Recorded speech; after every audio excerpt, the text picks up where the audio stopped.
A Theory of Human Motivation by Abraham Maslow, originally published in Psychological Review in 1943.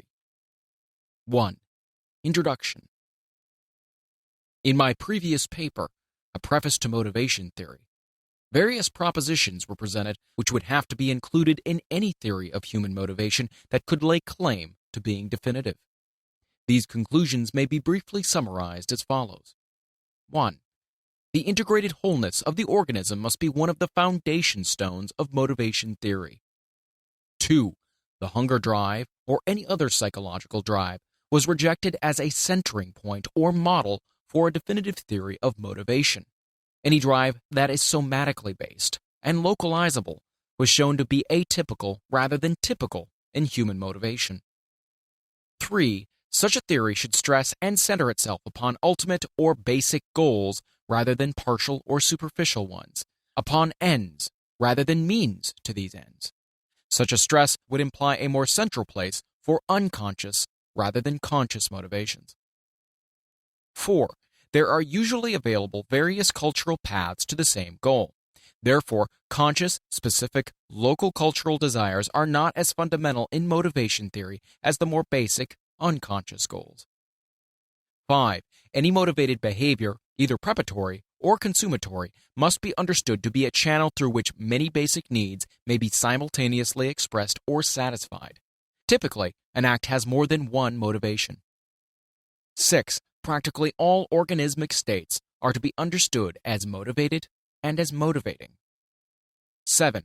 Human needs arrange themselves in hierarchies of prepotency. That is to say, the appearance of one need usually rests on the prior satisfaction of another, more prepotent need. Man is perpetually wanting animal. Also, no need or drive can be treated as if it were isolated or discrete. Every drive is related to the state of satisfaction or dissatisfaction of other drives. 8.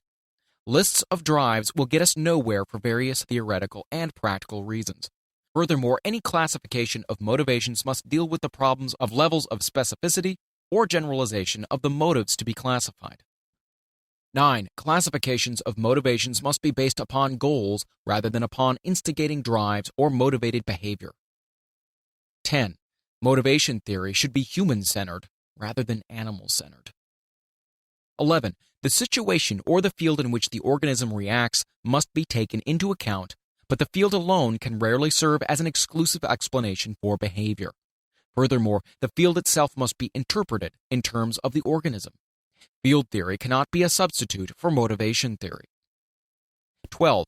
Not only the integration of the organism must be taken into account, but also the possibility of isolated, specific, partial, or segmental reactions. It has since become necessary to add to these another affirmation. 13. Motivation theory is not synonymous with behavior theory. The motivations are only one class of determinants of behavior. While behavior is almost always motivated, it is also almost always biologically, culturally, and situationally determined as well.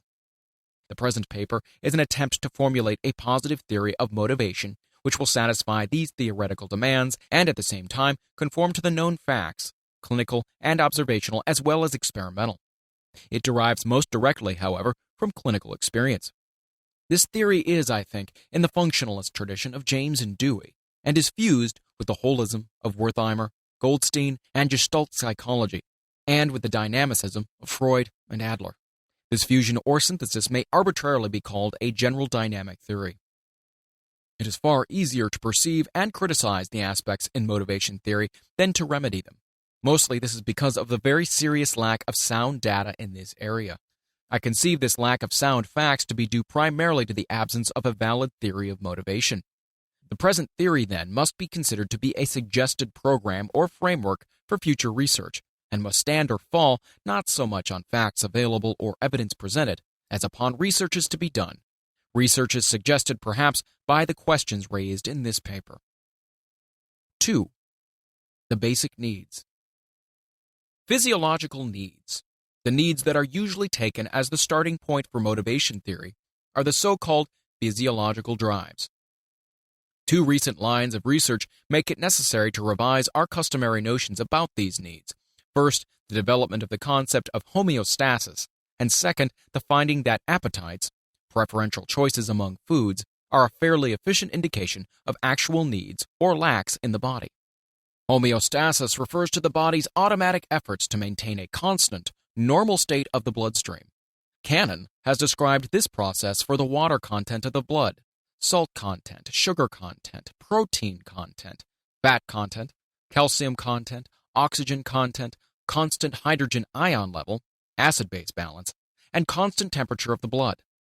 Obviously, this list can be extended to include other minerals, the hormones, vitamins, etc. Young, in a recent article, has summarized the work on appetite in its relation to body needs. If the body lacks some chemical, the individual will tend to develop a specific appetite or partial hunger for that food element.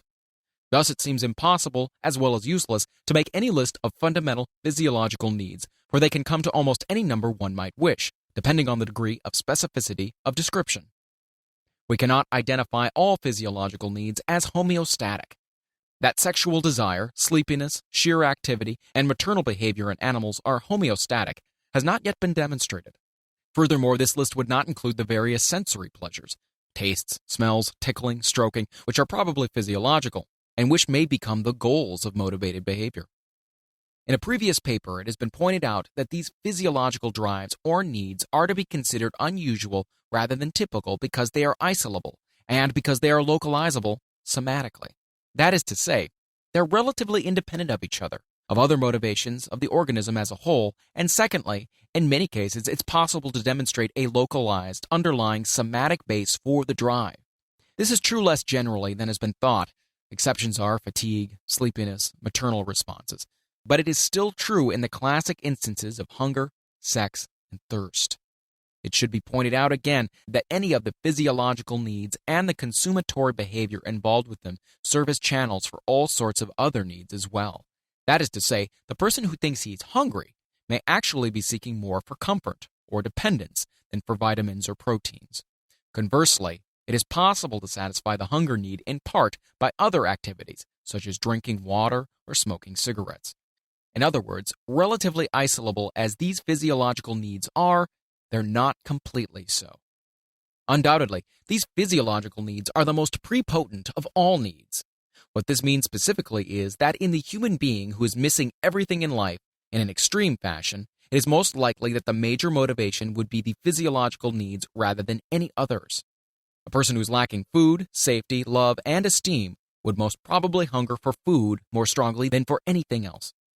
If all the needs are unsatisfied, and the organism is then dominated by the physiological needs, all other needs may become simply non-existent or be pushed into the background. It is then fair to characterize the whole organism by saying simply that it is hungry, for consciousness is almost completely preempted by hunger. All capacities are put into the service of hunger satisfaction, and the organization of these capacities is almost entirely determined by the one purpose of satisfying hunger. The receptors and effectors, the intelligence, memory, habits, all may now be defined simply as hunger-gratifying tools. Capacities that are not useful for this purpose lie dormant or are pushed into the background. The urge to write poetry, the desire to acquire an automobile, the interest in American history, the desire for a new pair of shoes are in the extreme case forgotten or become of secondary importance. For the man who is extremely and dangerously hungry, no other interests exist but food. He dreams food.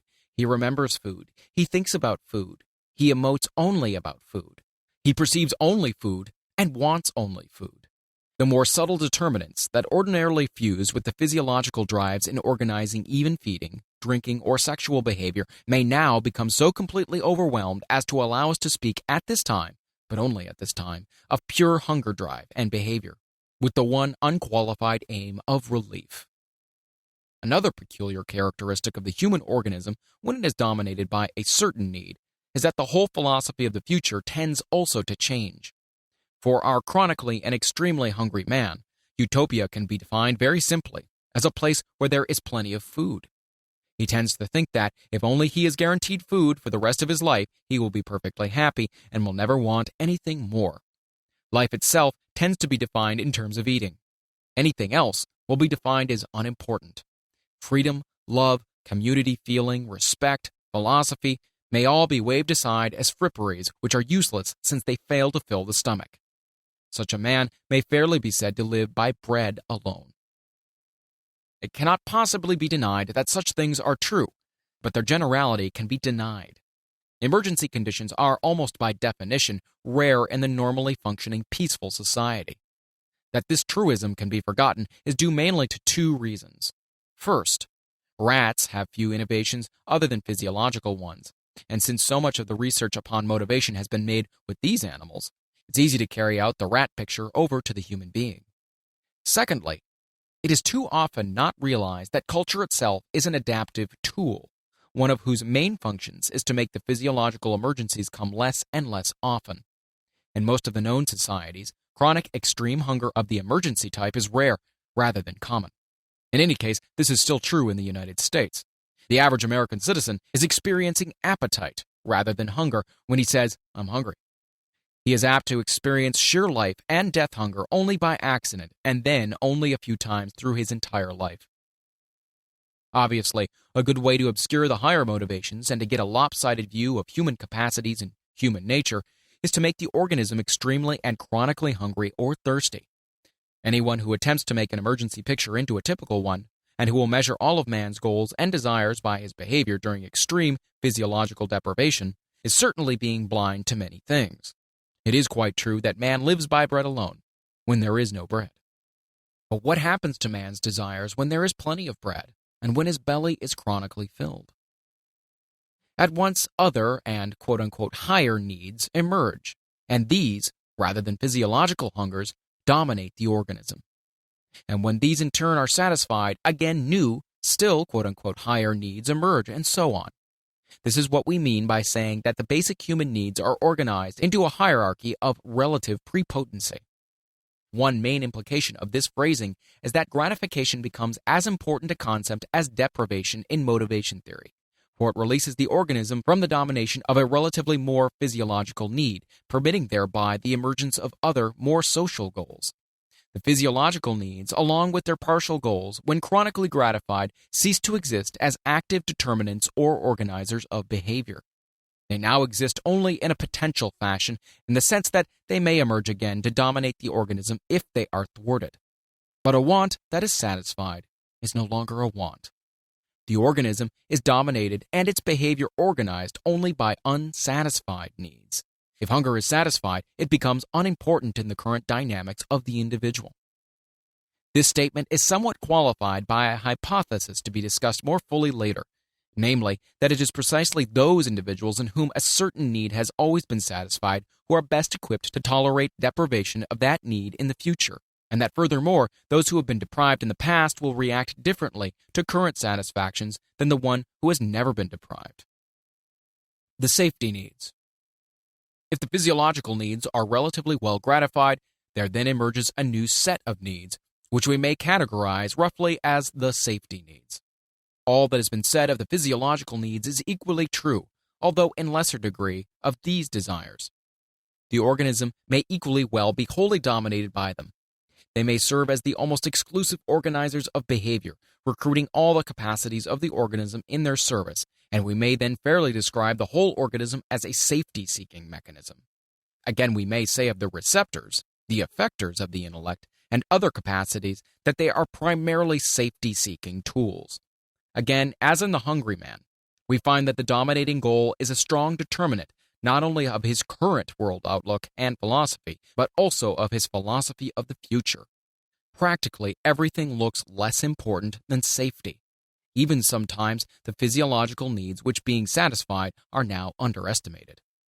A man in this state, if it is extreme enough and chronic enough, may be characterized as living almost for safety alone. Although in this paper we are interested primarily in the needs of the adult, we can approach an understanding of his safety needs perhaps more efficiently by observation of infants and children, in whom these needs are much more simple and obvious. One reason for the clearer appearance of the threat or danger reaction in infants is that they do not inhibit the reaction at all, whereas adults in our society have been taught to inhibit it at all costs. Thus, even when adults do feel their safety to be threatened, we may not be able to see this on the surface. Infants will react in a total fashion as if they were endangered, If they are disturbed or dropped suddenly, startled by loud noises, flashing light, or other unusual sensory stimulation, by rough handling, by general loss of support in the mother's arms, or by inadequate support. Note: as the child grows up, sheer knowledge and familiarity as well as better minor development make these dangers, quote-unquote, less and less dangerous, and more manageable. Throughout life, it may be said that one of the main conative functions of education is this neutralizing of apparent dangers through knowledge. E.g., I'm not afraid of thunder because I know something about it. End note. In infants, we can also see a much more direct reaction to bodily illnesses of various kinds. Sometimes these illnesses seem to be immediately and per se threatening and seem to make the child feel unsafe. For instance, vomiting, colic, or other sharp pains seem to make the child look at the whole world in a different way. At such a moment of pain, it may be postulated that, for the child, the appearance of the whole world suddenly changes from sunniness to darkness, so to speak, and becomes a place in which anything at all might happen, in which previously stable things have suddenly become unstable. Thus, a child who, because of some bad food, is taken ill may, for a day or two, develop fear, nightmares, and a need for protection and reassurance never seen in him before his illness. Another indication of the child's need for safety is his preference for some kind of undisrupted routine or rhythm. He seems to want a predictable, orderly world. For instance, injustice, unfairness, or inconsistency in the parents seems to make a child feel anxious and unsafe. This attitude may not be so much because of the injustice per se or any particular pains involved, but rather because this treatment threatens to make the world look unreliable or unsafe or unpredictable. Young children seem to thrive better under a system which has at least a skeletal outline of rigidity, in which there's a schedule of a kind, some sort of routine, something that can be counted upon, not only for the present, but also far into the future. Perhaps one could express this more accurately by saying that the child needs an organized world rather than an unorganized or unstructured one. The central role of the parents and the normal family setup are indisputable. Quarreling, physical assault, separation, divorce, or death within the family may be particularly terrifying. Also, parental outbursts of rage or threats of punishment directed to the child, calling him names, speaking to him harshly, shaking him, handling him roughly, or actual physical punishment sometimes elicit such total panic and terror in the child that we must assume more is involved than the physical pain alone. While it is true that in some children this terror may represent also a fear of loss of parental love, it can also occur in completely rejected children who seem to cling to the hating parents more for sheer safety and protection than because of hope of love. Confronting the average child with new, unfamiliar, strange, unmanageable stimuli or situations will too frequently elicit the danger or terror reaction, as, for example, getting lost or even being separated from the parents for a short time, being confronted with new faces, new situations, or new tasks, the sight of strange, unfamiliar, or uncontrollable objects, illness, or death. Particularly at such times, the child's frantic clinging to his parents is eloquent testimony to their role as protectors, quite apart from their roles as food givers and love givers. From these and similar observations, we may generalize and say that the average child in our society generally prefers a safe, orderly, predictable, organized world, which he can count on and in which unexpected, unmanageable, or other dangerous things do not happen, and in which, in any case, he has all-powerful parents who protect and shield him from harm. That these reactions may so easily be observed in children is in a way a proof of the fact that children in our society feel too unsafe, or in a word, are badly brought up. Children who are reared in an unthreatening, loving family do not ordinarily react as we have described above. In such children, the danger reactions are apt to come mostly to objects or situations that adults too would consider dangerous. Note: a test battery, quote-unquote, for safety might be confronting the child with a small exploding firecracker or with a bewhiskered face, having the mother leave the room, putting him upon a high ladder, a hypodermic injection, having a mouse crawl up to him, etc. Of course, I cannot seriously recommend the deliberate use of such tests, for they might very well harm the child being tested. But these and similar situations come up by the score in the child's ordinary day-to-day living and may be observed. There's no reason why those stimuli should not be used with, for example, young chimpanzees. End note. A healthy, normal, fortunate child in our culture is largely satisfied in his safety needs. The peaceful, smoothly running, good society ordinarily makes its members feel safe enough from wild animals, extremes of temperature, criminals, assaults and murder, tyranny, etc. Therefore, in a very real sense, he no longer has any safety needs as active motivators. Just as a sated man no longer feels hungry, a safe man no longer feels endangered. If we wish to see these needs directly and clearly, we must turn to the neurotic or near-neurotic individuals, and to the economic and social underdogs. In between these extremes, we can perceive the expressions of safety needs only in such phenomena as, for instance, the common preference for a job with tenure and protection, the desire for a savings account, and for insurance of various kinds, medical, dental, unemployment, disability, old age, etc. Other broad aspects of the attempt to seek safety and stability in the world are seen in the very common preference for familiar rather than unfamiliar things, or for the known rather than the unknown.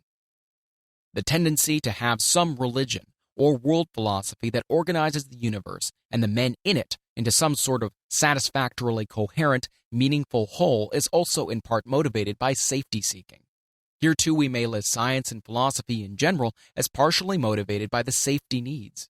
We shall see later that there are also motivations to scientific, philosophical, or religious endeavor. Otherwise, the need for safety is seen as an active and dominant mobilizer of the organism's resources only in emergencies. For example, like war, disease, natural catastrophes, crime waves, societal disorganization, neurosis, brain injury, chronically bad situations, etc. Some neurotic adults in our society are, in many ways, like the unsafe child in their desire for safety, although in the former it takes on a somewhat special appearance. Their reaction is often to unknown psychological dangers in a world that is perceived to be hostile, overwhelming, and threatening. Such a person behaves as if a great catastrophe were almost always impending, i.e., he's usually responding as if to an emergency. His safety needs often find specific expression in a search for a protector or a stronger person on whom they may depend, or perhaps a Führer. The neurotic individual may be described in a slightly different way with some usefulness as a grown-up person who retains his childish attitudes towards the world. That is to say, a neurotic adult may be said to behave as if he were actually afraid of a spanking, or of his mother's disapproval, or of being abandoned by his parents, or having his food taken away from him. It is as if his childish attitudes of fear and threat reaction to a dangerous world had gone underground, and untouched by the growing up and learning processes, were now ready to be called out by any stimulus that would make a child feel endangered and threatened. Note: not all neurotic individuals feel unsafe. Neurosis may have at its core a thwarting of the affection and esteem needs in a person who is generally safe. End note. The neurosis in which the search for safety takes its dearest form is in the compulsive obsessive neurosis. Compulsive obsessives try frantically to order and stabilize the world so that no unmanageable, unexpected, or unfamiliar dangers will ever appear. They hedge themselves about with all sorts of ceremonials, rules, and formulas so that every possible contingency may be provided for and so that no new contingencies may appear. They're much like the brain-injured cases described by Goldstein, who manage to maintain their equilibrium by avoiding anything unfamiliar and strange and by ordering their restricted world in such a neat, disciplined, orderly fashion that everything in the world can be counted upon. They try to arrange the world so that anything unexpected, dangers, cannot possibly occur. If through no fault of their own something unexpected does occur, they go into a panic reaction, as if this unexpected occurrence constituted a grave danger.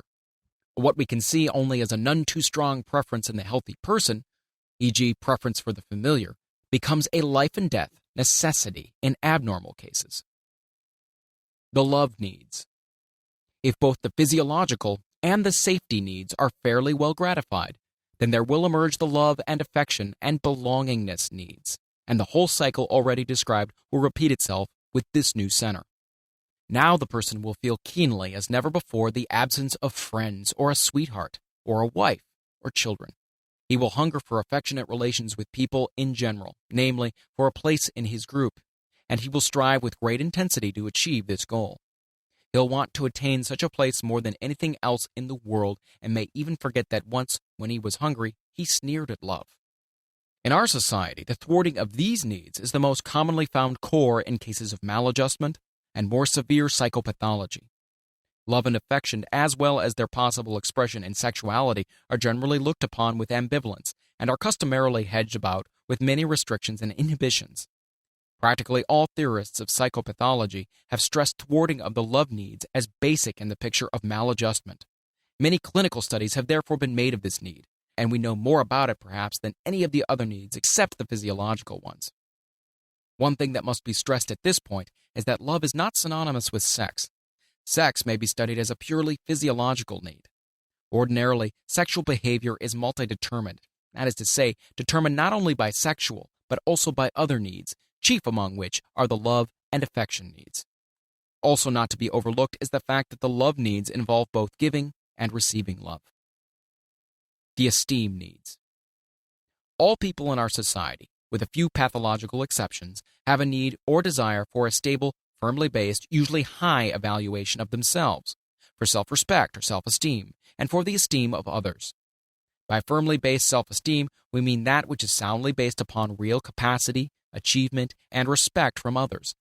These needs may be classified into two subsidiary sets. These are first, the desire for strength, for achievement, for adequacy, for confidence in the face of the world, and for independence and freedom. Note, whether or not this particular desire is universal, we don't know. The crucial question, especially important today, is, will men who are enslaved and dominated inevitably feel dissatisfied and rebellious? We may assume on that basis of commonly known clinical data that a man who has known true freedom, not paid for by giving up safety and security, but rather built on the basis of adequate safety and security, will not willingly or easily allow his freedom to be taken away from him. But we do not know that this is true for the person who was born into slavery. The events of the next decade will probably give us our answer. End note. Secondly, we have what we may call the desire for reputation or prestige, defining it as respect or esteem from other people, recognition, attention, importance, or appreciation. Note, perhaps the desire for prestige and respect from others is subsidiary to the desire for self-esteem or confidence in oneself. Observation of children seems to indicate that this is so, but clinical data gives no clear support for such a conclusion. End note. These needs have been relatively stressed by Alfred Adler and his followers, and have been relatively neglected by Freud and the psychoanalysts. More and more today, however, there is appearing widespread appreciation of their central importance. Satisfaction of the self-esteem need leads to feelings of self-confidence, worth, strength, capability, and adequacy of being useful and necessary in the world. The thwarting of these needs produces feelings of inferiority, of weakness, and of helplessness. These feelings in turn give rise to either basic discouragement or else compensatory or neurotic trends. An appreciation of the necessity of basic self-confidence and an understanding of how helpless people are without it can be easily gained from a study of severe traumatic neurosis. The need for self-actualization. Even if all these needs are satisfied, we may still often, if not always, expect that a new discontent and restlessness will soon develop unless the individual is doing what he is fitted for. A musician must make music, an artist must paint, a poet must write, if he is to be ultimately happy. What a man can be, he must be. This need we may call self-actualization. This term, first coined by Kurt Goldstein, is being used in this paper in a much more specific and limited fashion, namely to the tendency for him to become actualized in what he is potentially. This tendency might be phrased as the desire to become more and more what one is, to become everything that one is capable of becoming. The specific form that these needs will take will, of course, vary greatly from person to person. In one individual, it may take the form of the desire to be an ideal mother. In another, it may be expressed athletically. And in still another, it may be expressed in painting pictures or in inventions. It is not necessarily a creative urge, although in people who have any capacities for creation, it will take this form. The clear emergence of these needs rests upon prior satisfaction of the physiological, safety, love, and esteem needs. We shall call people who are satisfied in these needs basically satisfied people, and it is from these we may expect the fullest and healthiest creativeness. Note: Clearly, creative behavior, like painting, is like any other behavior in having multiple determinants. It may be seen in innately creative people, whether they are satisfied or not, happy or unhappy, hungry or sated. Also, it's clear that creative activity may be compensatory, ameliorative, or purely economic. It's my impression, as yet unconfirmed, that it's possible to distinguish the artistic and intellectual products of basically satisfied people from those of basically unsatisfied people by inspection alone. In any case, here too we must distinguish in a dynamic fashion the overt behavior itself from its various motivations or purposes. Since, in our society, basically satisfied people are the exception, we do not know much about self-actualization, either experimentally or clinically. It remains a challenging problem for research. End note. The preconditions for the basic need satisfactions. There are certain conditions which are immediate prerequisites for the basic need satisfactions. Danger to these is reacted to almost as if it were a direct danger to the basic needs themselves. Such conditions as freedom to speak, freedom to do what one wishes so long as no harm is done to others, freedom to express oneself, freedom to investigate and seek for information, freedom to defend oneself, justice, fairness, honesty, orderliness in the group are examples of such preconditions for basic need satisfactions. Thwarting in these freedoms will be reacted to with a threat or emergency response. These conditions are not ends in themselves, but they're almost so since they're so closely related to the basic needs, which are apparently the only ends in themselves. These conditions are defended because without them the basic satisfactions are quite impossible, or at the very least, very severely endangered. If we remember that the cognitive capacities, perceptual, intellectual, learning, are a set of adjustive tools, which have, among other functions, that of satisfaction of our basic needs, then it is clear that any danger to them, any deprivation or blocking of their free use, must also be indirectly threatening to the basic needs themselves. Such a statement is a partial solution of the general problems of curiosity, the search for knowledge, truth, and wisdom, and the ever-persistent urge to solve the cosmic mysteries. We must therefore introduce another hypothesis and speak of degrees of closeness to the basic needs, for we have already pointed out that any conscious desires, partial goals, are more or less important as they are more or less close to the basic needs. The same statement may be made for various behavior acts. An act is psychologically important if it contributes directly to satisfaction of basic needs. The less directly it so contributes, or the weaker this contribution is, the less important this act must be conceived to be from the point of view of dynamic psychology. A similar statement may be made for the various defense or coping mechanisms. Some are very directly related to the protection or attainment of the basic needs. Others are only weakly and distantly related. Indeed, if we wished, we could speak of more basic and less basic defense mechanisms and then affirm that danger to the more basic defenses is more threatening than danger to the less basic defenses, always remembering that this is so only because of their relationship to the basic needs. The desire to know and to understand.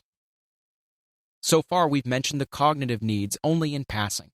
Acquiring knowledge and systematizing the universe have been considered as, in part, techniques for the achievement of basic safety in the world, or, for the intelligent man, expressions of self-actualization. Also, freedom of inquiry and expression have been discussed as preconditions of satisfactions of the basic needs. True though these formulations may be, they don't constitute definitive answers to the questions as to the motivation role of curiosity, learning, philosophizing, experimenting, etc. They are at best no more than partial answers. This question is especially difficult because we know so little about the facts. Curiosity, exploration, desire for the facts, desire to know may certainly be observed easily enough. The fact that they often are pursued even at great cost to the individual's safety is an earnest of the partial character of our previous discussion. In addition, the writer must admit that though he has sufficient clinical evidence to postulate the desire to know as a very strong drive in intelligent people, no data are available for unintelligent people. It may then be largely a function of relatively high intelligence. Rather tentatively then, and largely in the hope of stimulating discussion and research, we shall postulate a basic desire to know, to be aware of reality, to get the facts, to satisfy curiosity, or, as Wertheimer phrases it, to see, rather than to be blind. This postulation, however, is not enough. Even after we know, we are impelled to know more and more minutely and microscopically on the one hand, and on the other, more and more extensively in the direction of a world, philosophy, religion, etc. The facts that we acquire, if they are isolated or atomistic, inevitably get theorized about and either analyzed or organized or both. This process has been phrased by some as the search for meaning. We shall then postulate a desire to understand, to systematize, to organize, to analyze, to look for relations and meanings. Once these desires are accepted for discussion, we shall see that they too form themselves into a small hierarchy in which the desire to know is prepotent over the desire to understand. All the characteristics of a hierarchy of prepotency that we have described above seem to hold for this one as well. We must guard ourselves against the too easy tendency to separate these desires from the basic needs we have discussed above, i.e., to make a sharp dichotomy between cognitive and conative needs. The desire to know and to understand are themselves conative, i.e., have a striving character, and are as much personality needs as the basic needs we have already discussed.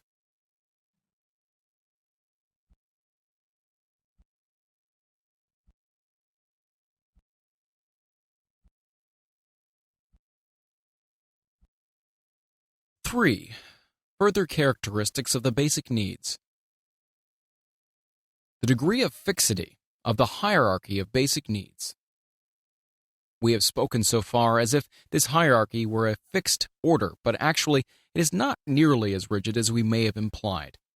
It is true that most of the people with whom we have worked have seemed to have had these basic needs in about the order that has been indicated. However, there have been a number of exceptions. 1. There are some people in whom, for instance, self-esteem seems to be more important than love. The most common reversal in the hierarchy is usually due to the development of the notion that the person who is most likely to be loved is a strong or powerful person, one who inspires respect or fear and who is self-confident or aggressive. Therefore, such people who lack love and seek it may try hard to put on a front of aggressive, confident behavior. But essentially, they seek high self-esteem and its behavior expressions more as a means to an end than for its own sake. They seek self-assertion for the sake of love rather than for self-esteem itself. 2.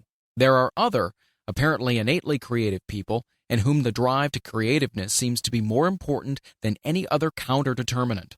Their creativeness might appear not as self-actualization released by basic satisfaction, but in spite of lack of basic satisfaction. 3. In certain people, the level of aspiration may be permanently deadened or lowered. That is to say, the less prepotent goals may simply be lost and may disappear forever, so that the person who has experienced life at a very low level, i.e. chronic unemployment, may continue to be satisfied for the rest of his life if only he can get enough food. 4. The so-called psychopathic personality is another example of permanent loss of the love needs. These are people who, according to the best data available, have been starved for love in the earliest months of their lives and have simply lost forever the desire and the ability to give and to receive affection, as animals lose sucking or pecking reflexes that are not exercised soon enough after birth. 5. Another cause of reversal of the hierarchy is that when a need has been satisfied for a long time, this need may be undervalued. People who have never experienced chronic hunger are apt to underestimate its effects and look upon food as a rather unimportant thing. If they're dominated by a higher need, this higher need will seem to be most important of all. It then becomes possible, and indeed does actually happen, that they may, for the sake of this higher need, put themselves into the position of being deprived in a more basic need. We may expect that after a long time deprivation of the more basic need, there will be a tendency to reevaluate both needs so that the prepotent need will actually become consciously prepotent for the individual who may have given it up very lightly. Thus, a man who has given up his job rather than lose his self-respect, and who then starves for 6 months or so, may be willing to take his job back even at the price of losing his self-respect. 6. Another partial explanation of apparent reversals is seen in the fact that we have been talking about the hierarchy of prepotency in terms of consciously felt wants or desires rather than of behavior. Looking at behavior itself may give us the wrong impression. What we have claimed is that the person will want the more basic of two needs when deprived in both. There's no necessary implication here that he will act upon his desires. Let us say again that there are many determinants of behavior other than the needs and desires. 7. Perhaps more important than all these exceptions are the ones that involve ideals, high social standards, high values, and the like. With such values, people become martyrs. They give up everything for the sake of a particular ideal or value. These people may be understood, at least in part, by reference to one basic concept or hypothesis, which may be called quote-unquote increased frustration tolerance through early gratification. People who have been satisfied in their basic needs throughout their lives, particularly in the early years, seem to develop exceptional power to withstand present or future thwarting of these needs simply because they have strong, healthy character structure as a result of basic satisfaction. They are the quote-unquote strong people who can easily weather disagreement or opposition, who can swim against the stream of public opinion, and who can stand up for the truth at great personal cost. It is just the ones who have loved and been well loved and have had many deep relationships who can hold out against hatred, rejection, or persecution. I say all this in spite of the fact that there is a certain amount of sheer habituation which is also involved in any full discussion of frustration tolerance. For instance, it's likely that those persons who have been accustomed to relative starvation for a long time are partially enabled thereby to withstand food deprivation. What sort of balance must be made between these two tendencies of habituation on the one hand and of past satisfaction breeding present frustration tolerance on the other hand remains to be worked out by further research. Meanwhile, we may assume that they are both operative side by side since they don't contradict each other. In respect to this phenomenon of increased frustration tolerance, it seems probable that the most important gratifications come in the first 2 years of life. That's to say, people who have been made secure and strong in the earliest years tend to remain secure and strong thereafter in the face of whatever threatens. Degree of relative satisfaction. So far, our theoretical discussions may have given the impression that these 5 sets of needs are somehow in a stepwise or all-or-none relationship to each other. We've spoken in such terms as the following: if one need is satisfied, then another emerges, etc. This statement may give the false impression that a need must be satisfied 100% before the next need emerges. In actual fact, most members of our society who are normal are partially satisfied in all their basic needs and partially unsatisfied in all their basic needs at the same time. A more realistic description of the hierarchy would be in terms of decreasing percentages of satisfaction as we go up the hierarchy of prepotency. For instance, if I may assign arbitrary figures for the sake of illustration, it's as if the average citizen is satisfied perhaps 85% in his physiological needs, 70% in his safety needs, 50% in his love needs, 40% in his self-esteem needs, and 10% in his self-actualization needs. As for the concept of emergence of a new need after satisfaction of the prepotent need, this emergence is not a sudden, saltatory phenomenon, but rather a gradual emergence by slow degrees from nothingness. For instance, if prepotent need A is satisfied only 10%, then need B may not be visible at all. However, as this need A becomes satisfied 25%, need B may emerge at 5%, and then, as need A becomes satisfied 75%, need B may emerge at 50%, and so on. Unconscious character of needs. These needs are neither necessarily conscious nor unconscious. On the whole, however, in the average person, they're more often unconscious rather than conscious. It's not necessary at this point to overhaul the tremendous mass of evidence which indicates the crucial importance of unconscious motivation. It would by now be expected, on priori grounds alone, that unconscious motivations would on the whole be rather more important than the conscious motivations. What we have called the basic needs are very often largely unconscious, although they may, with suitable techniques and with sophisticated people, become conscious. Cultural specificity and generality of needs. This classification of basic needs makes some attempt to take account of the relative unity behind the superficial differences in specific desires from one culture to another. Certainly, in any particular culture, an individual's conscious motivational content will usually be extremely different from the conscious motivational content of an individual in another society. However, it is the common experience of anthropologists that people, even in different societies, are much more alike than we would think from our first contact with them, and that as we get to know them better, we seem to find more and more of this commonness. We then recognize the most startling differences to be superficial rather than basic, e.g., differences in style of hairdress, clothes, tastes in food, etc. Our classification of basic needs is in part an attempt to account for this unity behind the apparent diversity from culture to culture. No claim is made that it is ultimate or universal for all cultures. The claim is made only that it is relatively more ultimate, more universal, more basic than the superficial conscious desires from culture to culture, and makes a somewhat closer approach to common human characteristics. Basic needs are more common human than superficial desires or behaviors. Multiple motivations of behavior. These needs must be understood not to be exclusive or single determiners of certain kinds of behavior. An example may be found in any behavior that seems to be physiologically motivated, such as eating or sexual play or the like. The clinical psychologists have long since found that any behavior may be a channel through which flow various determinants. Or to say it in another way, most behavior is multi-motivated.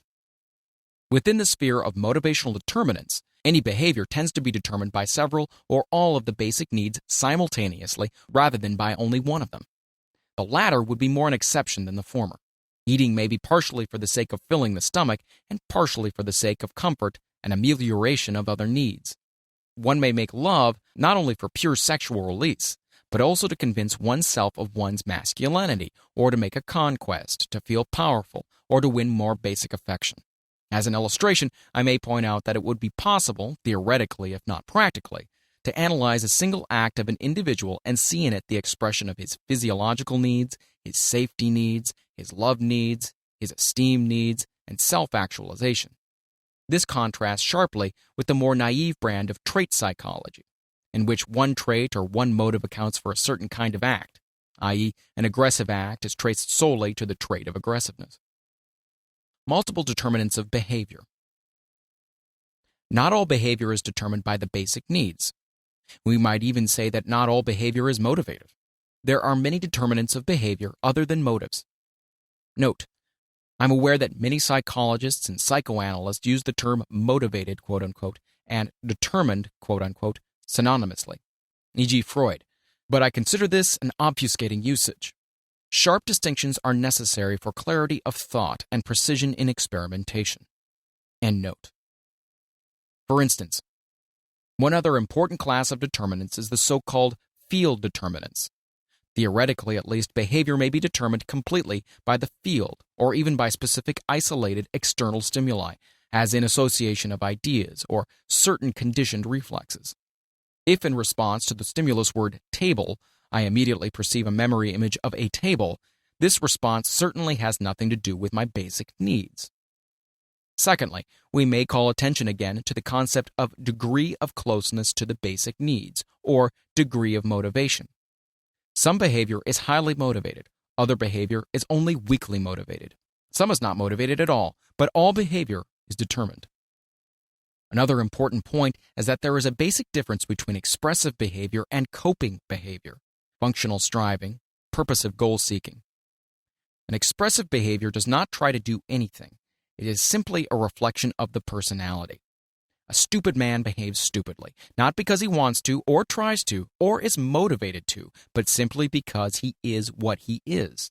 The same is true when I speak in a bass voice rather than a tenor or soprano. The random movements of a healthy child, the smile on the face of a happy man even when he is alone, the springiness of a healthy man's walk, and the erectness of his carriage are other examples of expressive, non-functional behavior.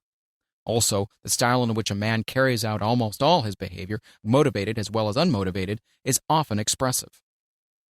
We may then ask, is all behavior expressive or reflective of the character structure?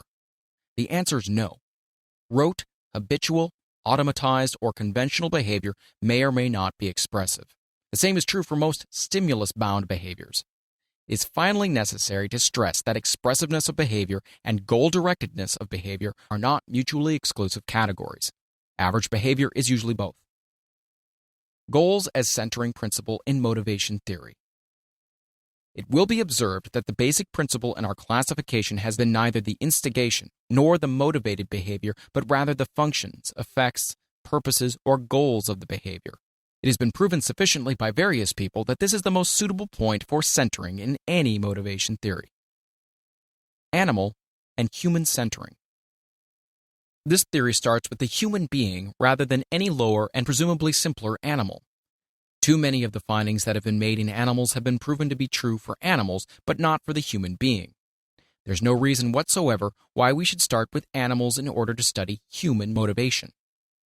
The logic, or rather illogic, behind the general fallacy of pseudo-simplicity has been exposed often enough by philosophers and logicians, as well as by scientists in each of the various fields. It's no more necessary to study animals before one can study man than it is to study mathematics before one can study geology or psychology or biology. We may also reject the old naive behaviorism, which assumed that it was somehow necessary, or at least scientific, to judge human beings by animal standards. One consequence of this belief was that the whole notion of purpose and goal was excluded from motivational psychology simply because we could not ask a white rat about his purposes. Tolle has long since proven in animal studies themselves that this exclusion was not necessary. Motivation and the theory of psychopathogenesis. The conscious motivational content of everyday life has, according to the foregoing, been conceived to be relatively important or unimportant accordingly as it is more or less closely related to the basic goals. A desire for an ice cream cone might actually be an indirect expression of a desire for love. If it is, then this desire for the ice cream cone becomes extremely important motivation. If, however, the ice cream is simply something to cool the mouth with, or a casual appetitive reaction, then the desire is relatively unimportant. Everyday conscious desires are to be regarded as surface indicators of a more basic need. If we are to take these superficial desires at their face value, we would find ourselves in a state of complete confusion which could never be resolved, since we would be dealing seriously with symptoms rather than with what lay behind the symptoms. Thwarting of unimportant desires produces no psychopathological results. Thwarting of a basically important need does produce such results. Any theory of psychopathogenesis must then be based on a sound theory of motivation. A conflict or a frustration is not necessarily pathogenic. It becomes so only when it threatens or thwarts the basic needs or partial needs that are closely related to the basic needs. The role of gratified needs. It has been pointed out above several times that our needs usually emerge only when more prepotent needs have been gratified. Thus, gratification has an important role in motivation theory. Apart from this, however, needs cease to play an active determining or organizing role as soon as they're gratified. What this means is that, e.g., a basically satisfied person no longer has the needs for esteem, love, safety, etc. The only sense in which he might be said to have them is in the almost metaphysical sense that a sated man has hunger, or a filled bottle has emptiness. If we are interested in what actually motivates us and not in what has or will or might motivate us, then a satisfied need is not a motivator. It must be considered for all practical purposes simply not to exist, to have disappeared. This point should be emphasized because it has been either overlooked or contradicted in every theory of motivation I know. Note that the acceptance of this theory necessitates basic revision of the Freudian theory. End note. The perfectly healthy, normal, fortunate man has no sex needs or hunger needs or needs for safety or for love or for prestige or self-esteem, except in stray moments of quickly passing threat. If we were to say otherwise, we should also have to aver that every man had all the pathological reflexes, e.g. Babinski, etc. Because if his nervous system were damaged, these would appear. It is such considerations as these that suggest the bold postulation that a man who is thwarted in any of his basic needs may fairly be envisaged simply as a sick man. This is a fair parallel to our designation as sick of the man who lacks vitamins or minerals. Who is to say that a lack of love is less important than a lack of vitamins? Since we know the pathogenic effects of love starvation, who is to say that we are invoking value questions in an unscientific or illegitimate way any more than the physician does who diagnoses and treats pellagra or scurvy? If I were permitted this usage, I would then say simply that a healthy man is primarily motivated by his needs to develop and actualize his fullest potentialities and capacities. If a man has any other basic needs in any active, chronic sense, then he is simply an unhealthy man. He is as surely sick as if he had suddenly developed a strong salt hunger or calcium hunger. Note, if we are to use the word sick in this way, we should then also have to face squarely the relations of man to his society. One clear implication of our definition would be that 1, since a man is to be called sick who is basically thwarted, and 2, since such basic thwarting is made possible ultimately only by forces outside the individual.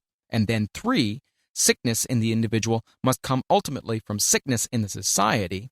The good or healthy society would then be defined as one that permitted man's highest purposes to emerge by satisfying all his prepotent basic needs. If this statement seems unusual or paradoxical, the reader may be assured that this is only one among many such paradoxes that will appear as we revise our ways of looking at man's deeper motivations. When we ask what man wants of life, we deal with his very essence. 4. Summary. 1. There are at least 5 sets of goals which we may call basic needs. They are briefly physiological, safety, love, esteem, and self-actualization. In addition, we're motivated by the desire to achieve or maintain the various conditions upon which these basic satisfactions rest, and by certain more intellectual desires. 2. These basic goals are related to each other, being arranged in a hierarchy of prepotency. This means that the most prepotent goal will monopolize consciousness and will tend of itself to organize the recruitment of the various capacities of the organism. The less prepotent needs are minimized, even forgotten or denied.